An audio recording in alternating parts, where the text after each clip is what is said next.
Welcome back, everybody. We have Courtney with us again, and she's one of our interior designers. May is going to be tile month for the home building and remodeling show. And so we're going to kick it off with the top 5 trends. I don't know if they're the top 5, but 5 trends in tile design today. And then one of our audience members also had a question about timeless design. I guess if they want to remodel, they only want to do it once. And so they were looking for a timeless look, classic look. And timeless really, it transcends through many, many things depending on the person. But timeless generally means it's very monochromatic. And monochromatic just means tone on tone. Okay. When you start adding in color a lot of times is what people tend to think of when they think of dated periods. You grew up with it when you were a kid. It was the turquoise and that mauve color. Yeah. We talked about this last time, cranberries and greens. Yeah. Well, you really can't date a cream or a white. It is timeless. So when I think of a timeless kitchen, I do think of something that's a little more tone on tone, a little more monochromatic. However, you can have fun with that too. So if you're doing a backsplash tile, most people think Subway. Yes, absolutely. That's timeless. It is, but it's becoming so trendy that it's not going to become timeless again for quite some time after this trend blows over. So trends tend to fade in and out is what I've noticed. Yes. Okay, because when we first started 7 years ago on the remodeling side, we did a bathroom that was all Subway, from the floor to the shower. Yeah. We did a clawfoot tub. They wanted a Subway tile around it. And then really it's been spotty. But now recently we're doing more Subway, but it's not just the classic white as well, right? Correct. Okay. It's a little bit more tonal in that it has some bright whites, a little ivory, and even a little bit richer of a color. Okay. You can also take what we consider a boring classic and elevate it. Do a chevron backsplash. Gotcha. It gives you a little more visual interest. It's adding in pattern, which pattern is a trend that we're seeing come to the market more and more. You can go for fun shapes. Go with an arabesque. It does not have to be your simple elongated tile, even if it's laid in a different pattern. But if you really want to keep it classic, it is about keeping it on that monochromatic side where it fluctuates with trends. You can elevate it with other things in the home. Your decor on the countertops can be color. Sure. You know, your artwork on the walls can be color. Basically, having a blank palette to work with keeps it classic. Well, I've seen people that will do a lot of neutral, or they'll do the white cabinets and the Subway tile. Maybe they'll use a darker grout, but also they'll have pops of color in their decorations that go on the countertops, or just something that's a little bit different. The island may be a different color, a pop of blue, or a green, hunter green, or something like that, have just to fun kind of with your change it hardware up. Even. Yeah, you know, I love hardware, so having fun with that is so simple and easy to switch out and change. So if you're like, you know what, I really like this at the moment, I'm not sure if I'm going to like it 5 years down the road. Sure. But you loved it for those 5 years. Yeah, so absolutely. how hard is it to switch out? Absolutely. So yes, timeless, a little more tone on tone, classic lines. Got it. Okay, so let's kick off Tile Month appropriately, and let's talk about the number 1 trend that you're seeing. And these may not be in order, but these are just 5 trends that are popular. Just 5 trends that Gotcha. are popping up. I'll touch on one of the first ones that's the most prevalent is color. Gotcha. And I heard it referred today as dopamine colors. And I love that. Dopamine colors. Dopamine is what your body gets when it's happy. Sure. You know, when something good's happening, you're eating good food, you're having a great conversation. So a Friday, not a Monday. Today is right? Monday. That's right. Exactly. Okay. We're making it Dopamine Monday. That's okay. So, all right. Color. Lots of rich, saturated colors. Right now, people are really taking it upon themselves to live in their homes. So we did touch on classic. That's something that, you know, years down the road you're going to sell, and it's really not going to be something that's trendy. But a lot of people are now saying, you know what, this is my home. I want to make it feel like me. Yeah. Not like what's just trending. So we're doing a lot of color saturation, a lot of color drenching, where your cabinets, and green is a very prevalent color. Sure. Let's say there is a really soft sagey green, and then the backsplash is about 2 to 3 shades darker, but still in that green family. Oh, so you're actually doing color on color. Okay. And that's color in the same palette, yes. Same family. So same wow. family. Okay. You see that too with a lot of paint. You're taking and you're wrapping color all the way around the room, including the door, the frame, and across to the other side. So you don't mean light gray and dark gray? No, I don't. Okay, And all I right. love it because if you're on social media now and they have all these different outlets where people can reach out and talk to each other, Sure. somebody says, well, I was going to do this gray floor with this gray countertop. The immediate reaction is, no, no, no, no. Yeah, and Don't do it. I've noticed that, every year Sherwin comes out with their color of the year, Yes. and rarely is it a neutral. Rarely. Rarely is it a neutral. It's a lot like fashion. You have to have something that drives Yeah. the market to change and be more unique. Sure. So yes, color drenching, dopamine color. I swear I'm going to use that word all day long today. Number Dopamine. one, color. Yes. Got it. In tile, color. Okay, what you got for number two? Next one, we talked about this last time on our podcast, but again, it's just becoming more and more prevalent, is handcrafted. Okay. Handcrafted tiles. So we talked about the Zellage tiles, which, all of those are hand-formed, hand-fired. I mean, it's just amazing what's within them. But outside from hand-formed, you also have undulated, which undulated just means the edges of it are a little more handcrafted, but the face still might be a little smoother. And that's where, for the installer side, it's not going to be even. Every tile is a little bit different, right? Correct. And then what is it? Undulated? Undulated. Okay. So that just means that it's not going to be a clean line. It's not. It's not going to be cut smooth straight across. Correct. Okay. Correct. All right. So how do you balance that and make sure the client is informed when it comes to that as well? Because sometimes they may think they chipped it or they didn't cut it even. So it's knowledge. There you go. Knowledge. Product knowledge and letting them know what they're getting as well, right? You always want to be informed. No matter what you're buying, you want to be informed about what you're eating. So why aren't you informed about what you're going to put in your house that's going to be there for years and years and years? Absolutely. As a designer, I really like to make sure that I have the knowledge I need, that I can convey that to the client. However, if you're out shopping by yourself, you might not know. And the good thing to do is always get more than at least 2 samples. I prefer 4 to 5 at most. Sure. That way I can see the maximum variation or movement. Awesome. So these handcrafted tiles also, we're talking about clean lines and different things. It may look a little bit different, but also the visually, right? It's not going to be level or even on the wall. So some areas there may be some waves in it, but that's for a purpose. It is. Okay, got it. It's for a purpose. It's another thing, too, that you have to remember when you're working with tiles like that do not have a true edge. When they're meeting up into something like a Schluter, where it fits in that pocket, or it's meeting up against a bullnose, it will not be straight. Right. Now, that's part of the beauty of it, if you understand that. If you understand it, if yes. you understand it. But I love that because some people think, so the difference is we get... I don't know what you call it. It's not necessarily handcrafted. It's the pattern tile that kind of meet at the 4 corners. They'll create a larger design, right? Yeah. Okay, that is not this. No. Okay, that's different. That is different. Yes. So that's really a tile that has a pattern match to it. You're taking 4 tiles to make one pattern whole. Right. Right. Yeah. And this is every tile can be different in this situation. It does not have pattern on it necessarily. Okay. It's more just the edges of it that are... Right.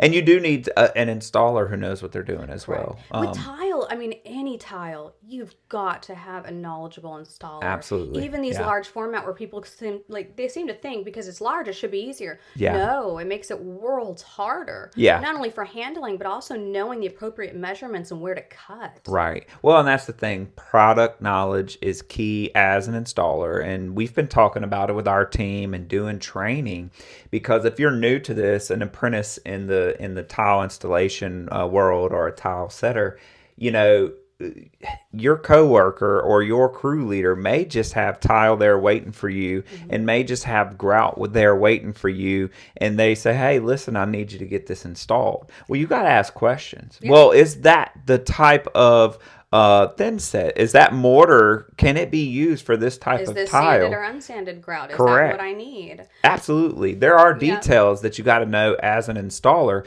And, you're talking about different types of tile, but there's different types of when you're spreading the mortar, when you're back buttering, do you do it thicker? Do you do it thinner? Do you need more with large format? There are so many details that go into the installation process, much more than just the design. I absolutely agree that you have to have some product knowledge, even as a contractor. Oh, yes. Yeah. And even as a designer, I'll use an example. It was a glass chevron, and the chevrons, this was 0.3 millimeters thin tile. That is That is probably one of the thinnest tiles you can get. It's Sure. also glass, so super delicate. Yeah. Well, I got some schooling that day, which I love because I brought over a certain kind of grout, and it Yep. was a universal grout. Sure. Well, immediately he looks at me and he goes, "I hope you kept the receipt." Yeah. Yeah. And I didn't know why, but then after finding that out, I'm like, "Oh, how cool!" Now I learned something new Yeah. that I can implement moving forward. So Awesome. yeah, education for sure. Education, knowledge is power. Knowledge right? is power. Especially in our industry as well. And that's what separates people who really care about their craft Correct. from people that are just, doing it. That's right. Yeah. Okay. What do you got next? Number 3. Terrazzo, and everybody loves that word if they know what it is. Yeah. It brings back so many memories. I mean, truly. So terrazzo is a mix of cement and marble chips and other materials. So it tends to have a flecking to it. A lot of people think of, the oranges Sure. with the multicolored greens and blacks. Well, terrazzo's coming back in. And the cool thing about it, it does touch on another trend, which is sustainability. Because you are using chips material, recycled materials. So terrazzo is more of a composite. It's a mix. Okay, I didn't know that. It's a mix of cement and marble chips and other kind of porcelain chips. Okay. So it is making a comeback. The cool thing about terrazzo that people tend to forget is it's a multi-surface material. It can be used on floors, countertops, and walls. I'm glad you spoke on that. So so you can't assume that, let's just say a client walks in and they're picking out tile. You cannot assume that can be used on the floor or the wall, so the box, the back of the tile, the manufacturer is going to specify what tile can be used where. Yes. Got it. Yes, okay. And there is a reason for that. There is. I know Christy touched on this before. Safety is number one of them. Yeah. You have a slick tile, you do not want that on your floor. Yes. I mean, it's not something that anybody would want. But again, thickness. Got it. There are certain thicknesses that require it to be wall tile only. Gotcha. Okay, and so the terrazzo can be used where? Floors, walls, so countertops. It can be used in because multiple... it can be molded. Okay. Yeah, Gotcha. It can actually be molded. Most of the time, they're going to sell it like they sell a tile. However, you can spread it even. Gotcha. I mean, it's such a multifunctional material because it is a cement base. Sure. So yes, terrazzo. Got it. So number 3 is terrazzo. Okay. What do you got on there for 4? So 4 was actually sustainability. So going back to recycled materials. One of the things too is how they actually box materials now. Okay. Shipping tile, it takes a lot of materials to ensure that those delicate pieces or sheets are being delivered, intact. Sure. So, like what you were talking, I can't imagine the shipping on that thin glass tile. It's I mean, expensive. we have a lot of times where we'll open, especially if you're getting a heavy load, a lot of tile, where we'll open multiple boxes that, some coming in are broke. And so I recommend, tip, always overshoot with the tile. Yes. Always get more. Yes. You don't want to get the right amount because it's inevitable that something, even if you get it in and it's not broke, you may drop a piece. Yep. So, or you hit it wrong on the wet saw. yes, and we've started actually doing even 20% more, not just 10. That's always what I recommend. Yeah. Now, here's the kicker to that one, though, just because I've experienced it before. You tell a client you're going to need 20%. Now, these are special order tiles. This is not Home Depot. This is not Lowe's. Yes. You order 20%. Any excess or underage, that is yours. That's yours to keep. You might end up with a whole box. Don't think of that as, I wasted money on a whole box that I'm not going to use. Think of it as, I have that security in case I need it in the future. Well, and that's the thing, too. So we warranty our work, and there are times where something will happen and a tile will crack in a shower, on a floor, wherever it is. And so it's always good to have that extra, especially the special order, because some of this stuff, and quite frequently, it goes out of stock. It goes out of stock because of popularity, or you go into a different dye lot or cutting lot. So some of these that are not done particularly in large batches because they are more the artisans, they might make enough to fill up, let's say, 2,200 orders, and then after that, it's going to look a little different. So what's your recommendation? So you said 20% extra. Yes. Your reasoning for that is because you want to make sure you have enough. Yes. Some is bound to break and chip, or for future needs as well. And then also because if something does happen and you don't end up with enough, you may really never be able to get that again, that same batch. Even if it's the same line, you may not get the same batch. It could come in different. Yes. Gotcha. Okay. Yeah. I had a gal, I follow her on Instagram, and she had one of her clients' floors, and it was just a simple hex, Sure. an off-white hex. Sure.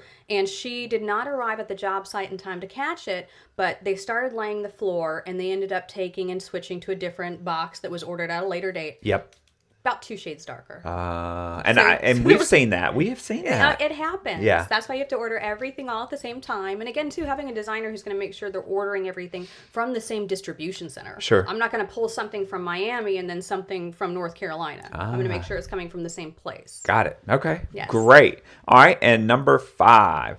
Pattern tile and tile patterns. Okay. So pattern tiles we're going to, where you were talking about where you take 4, put them together, and Sure. it makes one cohesive. So that's your pattern tiles. Okay. Those are becoming much more popular nowadays.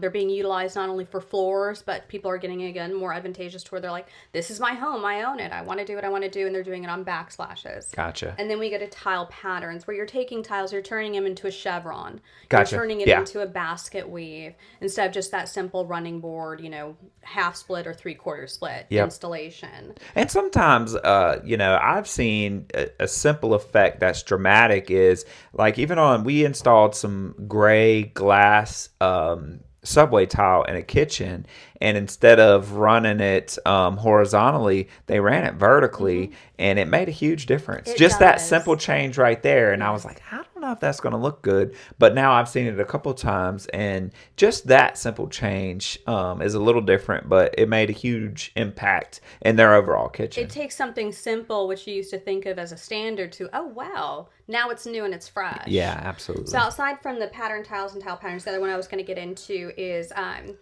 abstract shapes and pattern reliefs. One of the ones that we saw at market was a pattern relief where it looked like a palm frond had been pressed into the tile itself. I gotcha. Okay. So- now that right there is hard. Well, it's not hard. Again, it goes back to knowledge and knowing what you're doing. But those patterns in the tile or waves or any of that stuff, you have to get that right on for it to look right, and especially if they're meant to join, right? Yes. Join together at corners or whatever it is. If the pattern is supposed to be continuous, It has to it's be even very precise. Yes, it's even harder with, what do you call that when Pattern it does relief? this? Pattern Or relief. hand-formed? Yeah.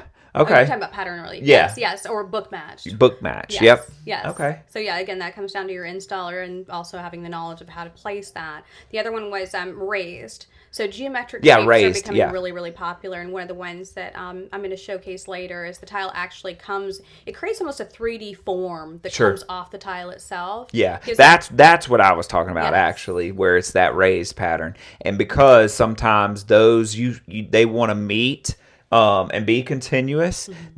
So if you don't cut it right or set it right or do a proper will notice layout, yes, and it'll every look off. inconsistency. Yep, absolutely. Yes. Okay, so that was your 5. So was my number 5. 1 was color. Dopamine colors. Dopamine You know I had to say the word colors. again. I love that. Number 2 was Handcrafted. handcrafted. Number 3, Terrazzo. terrazzo. Number 4, Sustainability. sustainability. And number 5, Pattern tiles and tile patterns. okay, I got a bonus question.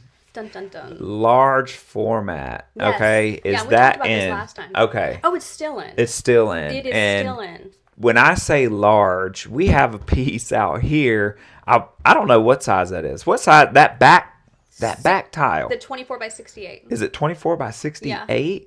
Holy, it's huge. And you have to know, those are, take special tools, the suction cups. We did a how-to on this, but those, again, you have to be super sensitive with installation. You have to know what material to use as far as your mortar and setting it and things like that. But also the breakage on those, it's easy to break those.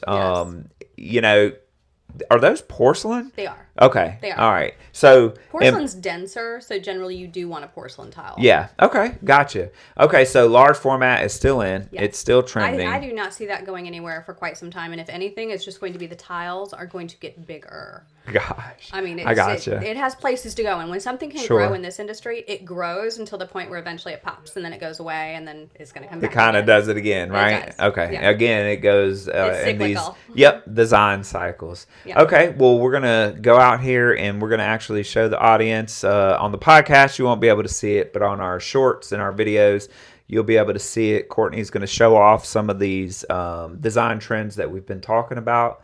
Again, May is tile month, so you'll see a lot of how-tos, considering tools, considering materials, tile types, design trends, and we look forward to talking more and more about tile, talking more with Courtney about design trends in tile, and showing you some of the tile we actually have in our showroom.